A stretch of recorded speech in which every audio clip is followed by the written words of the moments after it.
Assalamualaikum warahmatullahi wabarakatuh.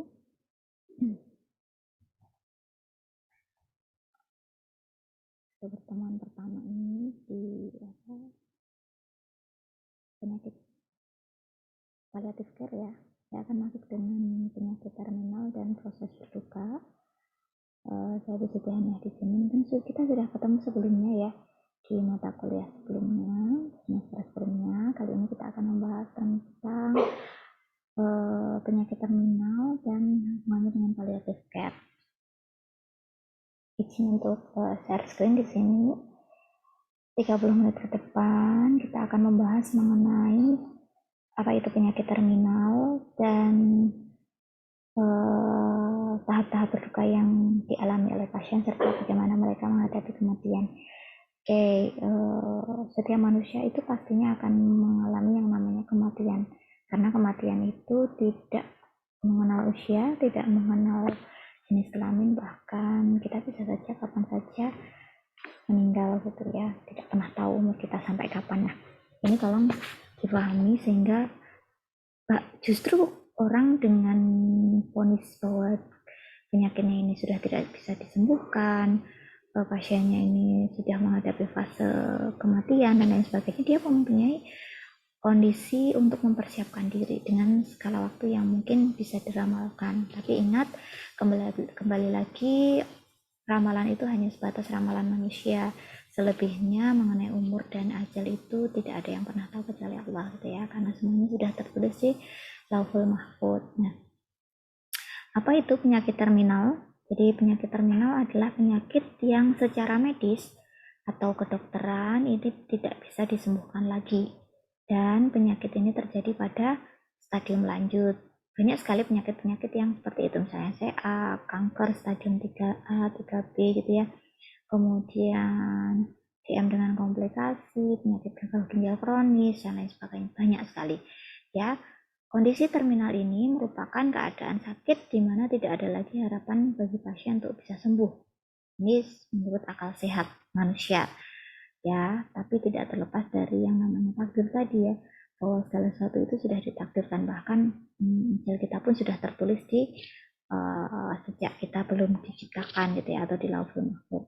Nah, keadaan seperti ini bisa diakibatkan oleh penyakit tertentu atau kondisi kecelakaan. Jadi suatu kondisi kecelakaan yang mengakibatkan hilangnya nyawa atau penurunan dari kondisi fisik serta kesadaran pasien ini memungkinkan dia untuk jatuh pada penyakit terminal. Nah, menurut Stuart and Sandon ini memang 1995 ya, karena kalau teori-teori psikologi itu memang semakin tua teorinya malah semakin bagus gitu ya. Penyakit yang tidak dapat disembuhkan dan tidak ada obatnya. Kematian tidak dapat dihindari dalam waktu yang bervariasi. Jadi obatnya ya kematian itu sendiri gitu ya, supaya tidak membuat raga atau fisik dari si pasien tadi semakin terpuruk ataupun berlama-lama dalam kondisi yang sulit diupayakan gitu. Nah, sedangkan menurut tim medis Rumah Sakit Kanker Darmais ini, karena ini definisi dari Rumah Sakit Kanker, tentunya konotasinya adalah berkaitan dengan kondisi terminal pada penyakit kanker ya. Penyakit pada stadium lanjut atau penyakit utama yang tidak dapat diobati ini bersifat progresif, atau kemajuan dari stadiumnya ini semakin cepat meningkat gitu ya. Sedangkan pengobatan yang diberikan ini hanya bersifat paliatif atau mengurangi gejala dan keluhan dan meningkatkan kualitas hidup. Jadi biasanya obat-obat yang diberikan atau perawatan yang diberikan pada kondisi terminal ini berkaitan dengan palliative care atau upaya pengobatan hanya untuk mengurangi gejala yang muncul atau keluhan-keluhan yang dirasakan oleh pasien, misalnya nyeri diberikan anti nyeri gitu ya, analgesik. Kemudian kalau dia mengalami selain nyeri itu misalnya gangguan nafas ya, berarti diatasi gangguan jalan nafasnya dan lain sebagainya. Tapi tidak ada upaya-upaya yang untuk prolong atau memperlama proses hidupnya. Nah, ini pasien diberi kesempatan untuk memperbaiki kualitas hidupnya selama dia menunggu atau menjalani fase-fase terminalnya. Nah, ini butuh pendekatan secara psikologis dan pendekatan secara klinis. Nah, dasar pelayanan palliative care ini adalah semakin kesini, semakin tahun, semakin meningkat penyakit terminal pada anak dan dewasa. Jadi jumlah penyakit kanker maupun penyakit-penyakit yang tidak punya harapan hidup itu sudah semakin meningkat atau semakin banyak kejadiannya. Sehingga peningkatan kualitas pelayanan kesehatan ini harus diupayakan atau dibutuhkan suatu pelayanan kesehatan yang meningkat, tidak hanya di lini kuratif dan rehabilitatif, tetapi justru di sini pendekatannya adalah kepada perawatan paliatif atau meminimalkan gejala serta meningkatkan kualitas hidupnya tadi. Nah, pada saat pasien tersebut mengalami yang namanya vonis penyakit terminal atau dia dikabarkan, nanti kita akan masuk di bagaimana cara berkomunikasi pada pasien dengan penyakit terminal. Nah, sebelum masuk ke ranah komunikasi terhadap penyakit terminal ini, kita harus mengetahui dulu tahap-tahap berduka menurut Kubler-Ross atau tahap-tahap pasien saat mengetahui dirinya divonis atau didiagnosa penyakit mengalami atau dalam kondisi penyakit terminal. Nah, ini yang Kubler-Ross ini membagi menjadi 7 tahapan. Yang pertama adalah tahap shock atau tidak percaya, yang kedua tahap penyangkalan atau isolasi, yang ketiga tahap kemarahan atau anger, yang keempat tahap tawar-menawar atau bargaining, tahap kelima adalah tahap penyesalan atau guilty, tahap keenam adalah tahap depresi atau depression, dan tahap penerimaan yang terakhir adalah acceptance atau acceptance gitu ya.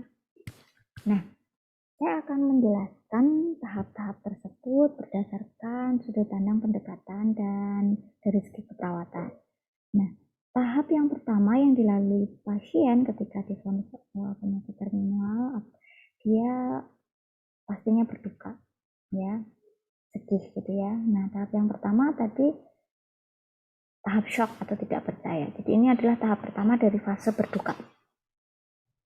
Tahap ini merupakan reaksi pertama kali ketika pasien mendengar pernyataan yang tidak menyenangkan, atau dalam hal ini adalah diagnosa terminal yang diberikan.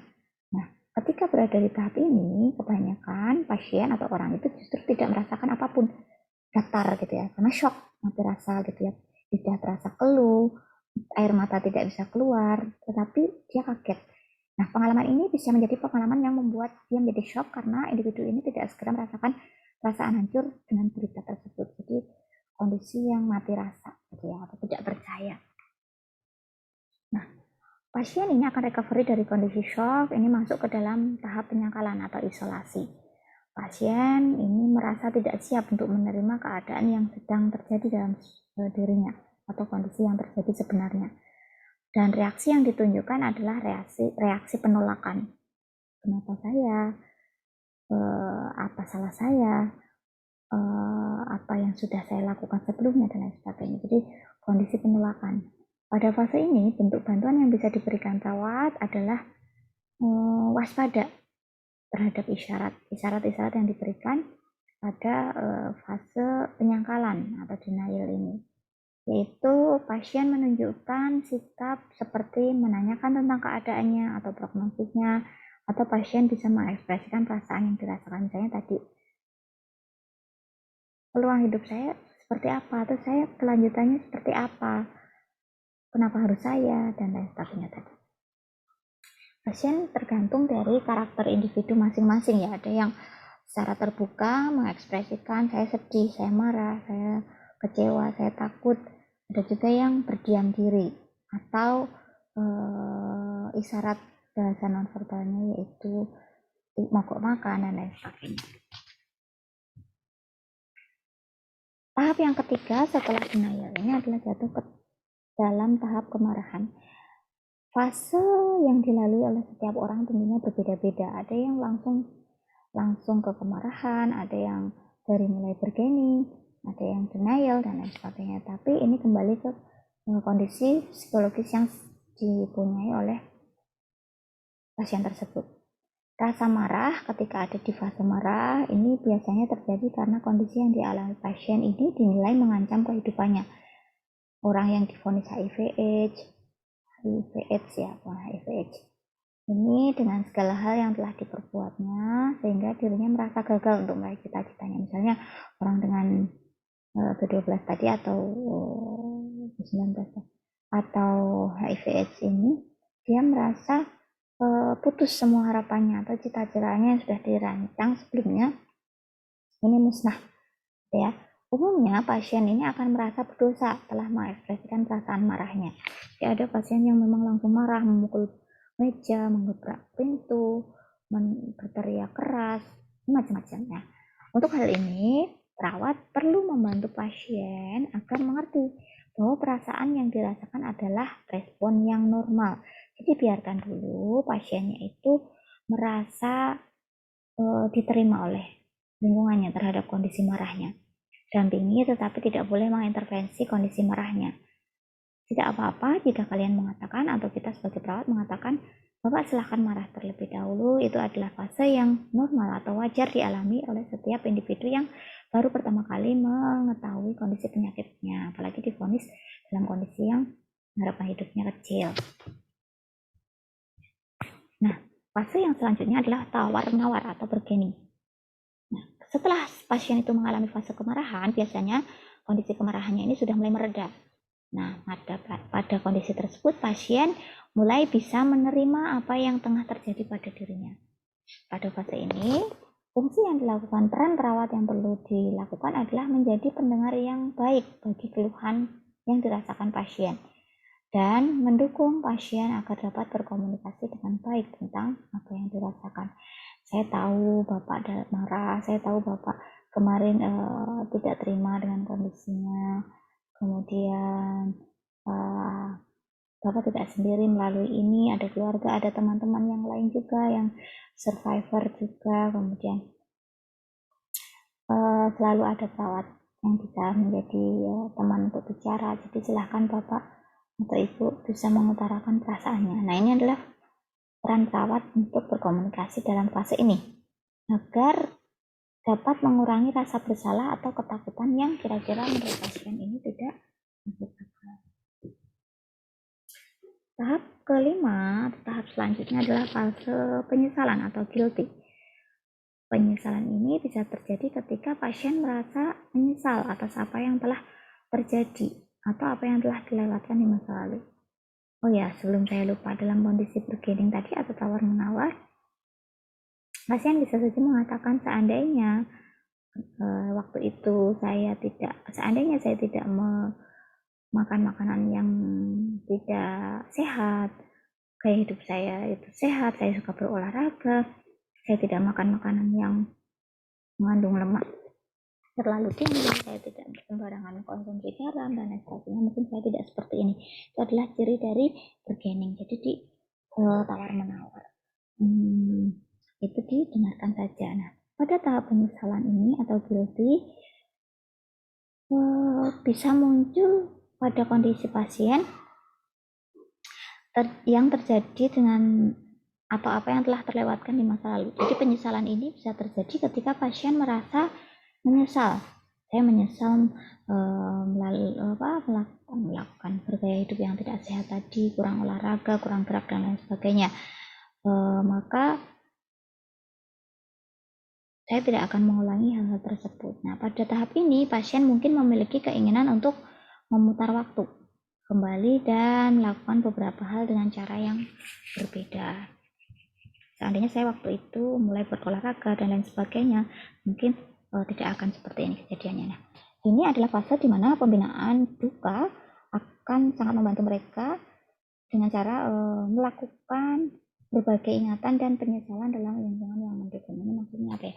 Maksudnya adalah kita sebagai perawat adalah memberikan dukungan supaya pasien tidak terjatuh pada penyesalan yang berkepanjangan. Tahap keenam adalah tahap depresi, di mana pasien cenderung diam dan tidak banyak bicara, atau mungkin justru banyak menangisi keadaannya.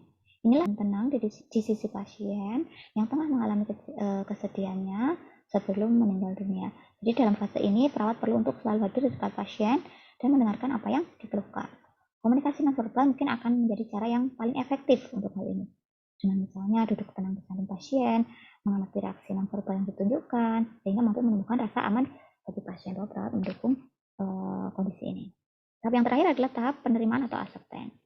Ini terjadi pada proses penerimaan secara sadar oleh pasien maupun keluarganya, di mana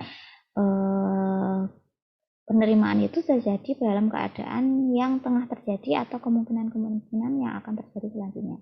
Pada fase ini akan sangat membantu bila perawat itu bisa mendengarkan pernyataan pasien melalui reaksinya atau rencana terbaik untuk dirinya saat menjelang ajal. Misalnya, pasien mengatakan, saya ingin berkumpul dengan keluarga saya ingin menuliskan surat wasiat, saya ingin mengunjungi tempat yang belum pernah saya kunjungi, saya ingin melakukan hal yang belum pernah saya lakukan misalnya.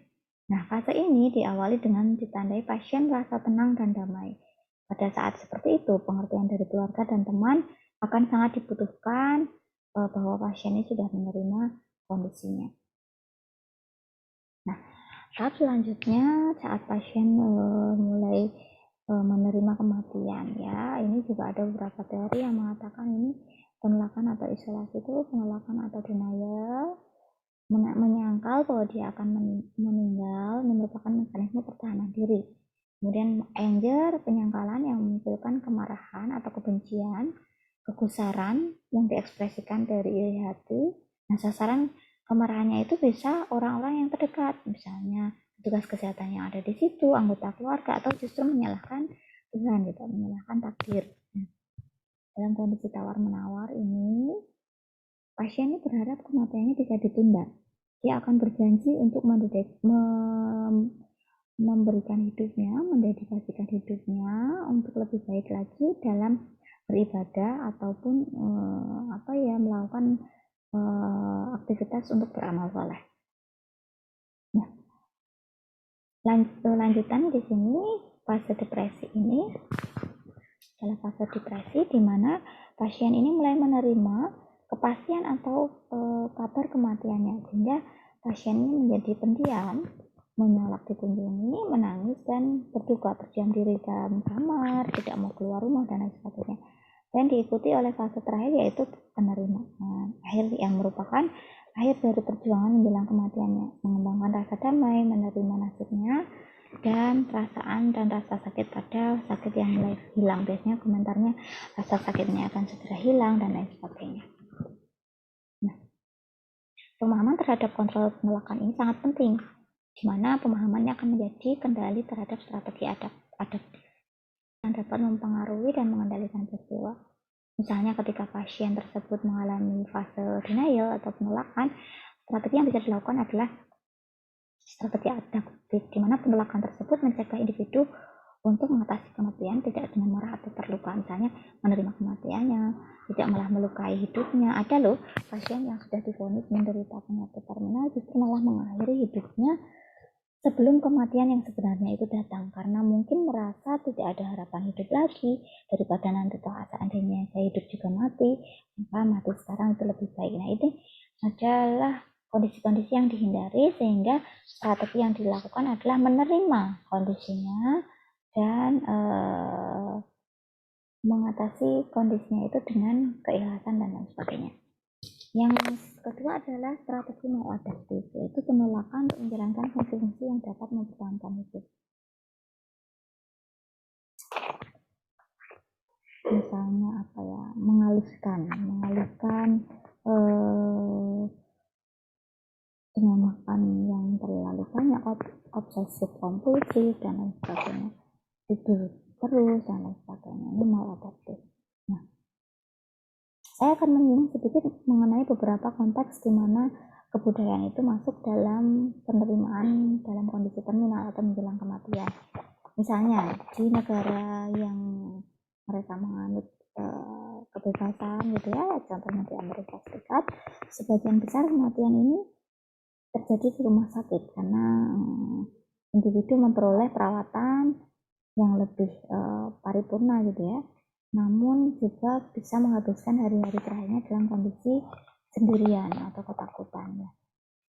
sebagian besar individu menyatakan bahwa mereka memilih tinggal di rumah, tapi ada jenis kekhawatiran di mana mereka takut membebani keluarganya dan kurang memperoleh perawatan medis yang memuaskan. Nah, bagaimana cara kita berkomunikasi dengan orang yang menjelang kematian? Ini sebenarnya kita akan bahas nanti ya, tapi pada garis besarnya keuntungan dari kesadaran terbuka. Jadi bagaimana kita akan berkomunikasi ini bisa membuat pasien itu sadar dan terbuka bahwa dirinya dalam kondisi menjelang kematian ini dapat menyesuaikan hidupnya dengan cara meninggal sesuai keinginannya, mempersiapkan dirinya lebih baik lagi, mau meninggal di rumah, mau meninggal di rumah sakit, mau dikafani dengan cara apa, mau dikebumikan di mana, dan sebagainya. Atau dapat menyelesaikan beberapa rencana atau proyek yang sebelumnya direncanakan, melakukan pengaturan bagi orang yang masih hidup, membuat warisan, berpartisipasi dalam membuat keputusan mengenai pemakamannya, dan lain sebagainya. Memberi kesempatan untuk meninjau kembali hidupnya, bercakap-cakap dengan orang yang penting dalam hidupnya, dan mengakhiri kehidupannya dengan kesadaran bahwa kehidupan ini bermakna atau tidak baginya. Paham apa yang terjadi dengan tubuhnya dan apa yang akan dilakukan oleh staf medis terhadap tubuhnya. Misalnya dengan kondisi ini nanti akan mengalami kemoterapi, kemudian ada radioterapi, kemudian meminum obat-obatan anti kanker dan lain sebagainya misalnya. Nah, sebagian besar psikolog merekomendasikan sistem komunikasi yang terbuka dengan orang yang hampir menjelang ajal. Komunikasi ini sebaiknya tidak membahas mengenai patologi atau persiapan kematian, namun justru memberikan penekanan pada kekuatan. Pasti bisa melewati ini dengan baik, keluarga pasti akan mendukung dengan support sistem yang penuh, dan lain sebagainya.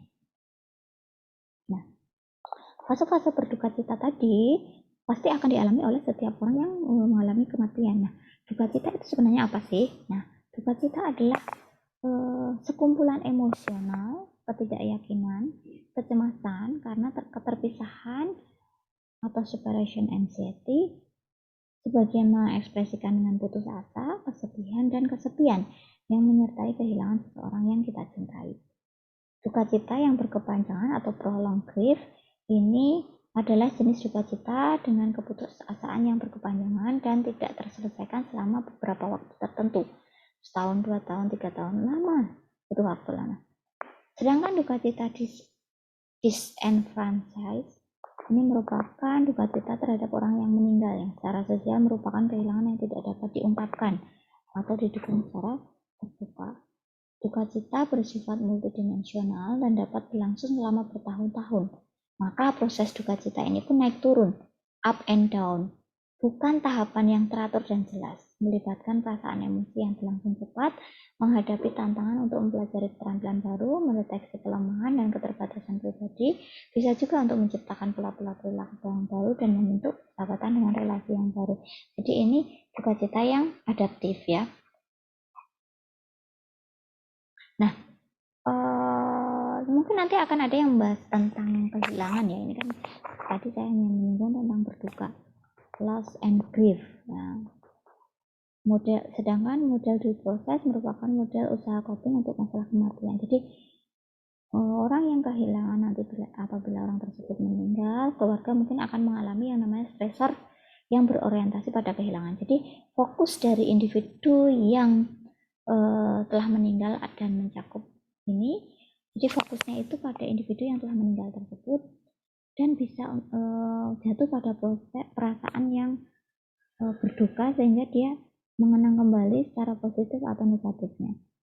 Pada saat momen-momen tertentu mungkin kita akan merasa sangat merindukan sekali kehadiran seseorang tersebut.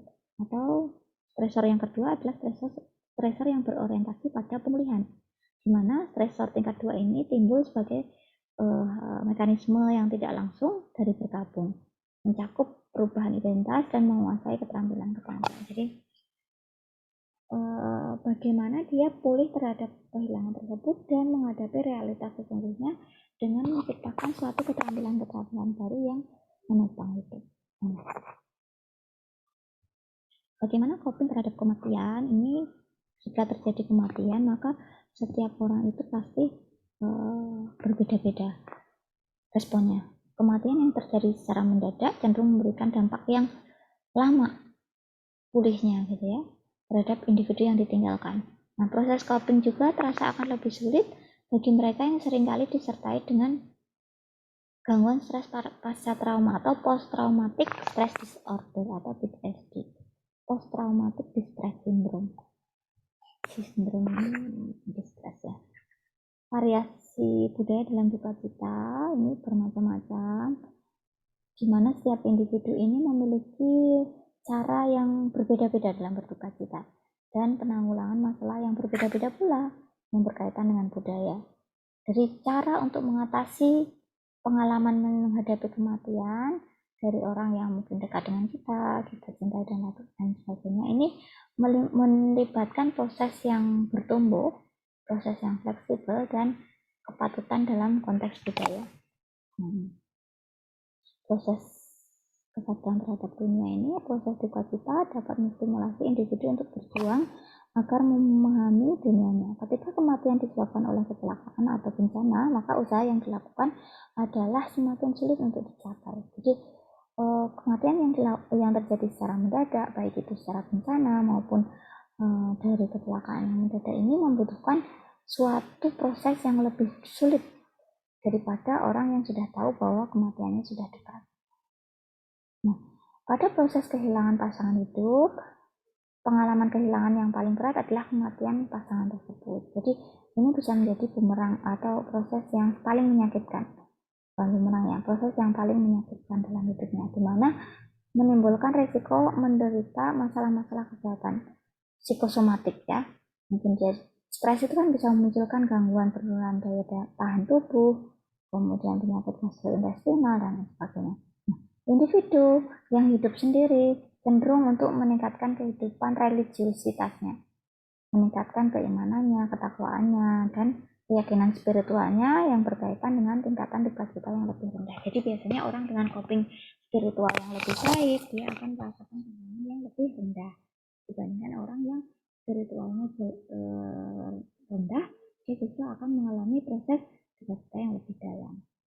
Jadi makanya ada orang yang saudaranya meninggal kemudian dia ikut gantung diri dan lain sebagainya, mengakhiri hidupnya ya karena mungkin proses spiritualitasnya rendah, dia merasa hampa atau kehilangan sesuatu yang sangat bermakna dalam hidupnya, atau orang yang sangat berarti dalam hidupnya. Ini berkaitan dengan fungsi coping individu yang berbeda-beda. Jadi inti dari semua ini adalah kita bisa belajar dari proses kematian orang lain, bahwa segala sesuatu tidak ada yang tahu, proses kematian itu bisa datang dari mana saja, kapan saja, sehingga proses untuk menyiapkan diri itu jauh lebih penting daripada berangan-angan terlalu tinggi gitu. Ya boleh, hidup itu berangan-angan boleh, bercita-cita kan penting karena itu akan menuntut kita langkah ke depannya, tetapi kembali lagi bahwa segala sesuatu itu perlu dipersiapkan, bahkan kematian kita pun harus dipersiapkan. Kita tidak ingin dalam kondisi yang tidak siap gitu ya. Nah, cara mempersiapkannya adalah ya lakukan aktivitas terbaik dalam hidup kalian, jadilah versi terbaik dalam hidupnya, kemudian serahkan segala sesuatunya kepada Sang Pencipta atau Allah SWT. Itu mungkin yang bisa saya berikan untuk hari ini.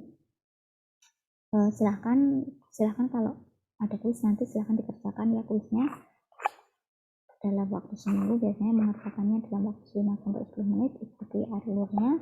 Kita akhiri, mohon maaf kalau banyak kesalahan atau kekurangan. Kalau Anda merasa kurang jelas dari materi ini, silahkan diputar berulang-ulang, atau Anda bisa menggunakan headset jika suara yang saya keluarkan terlalu kecil atau ada gangguan teknis di sini. Terima kasih atas perhatiannya. Wassalamualaikum warahmatullahi wabarakatuh.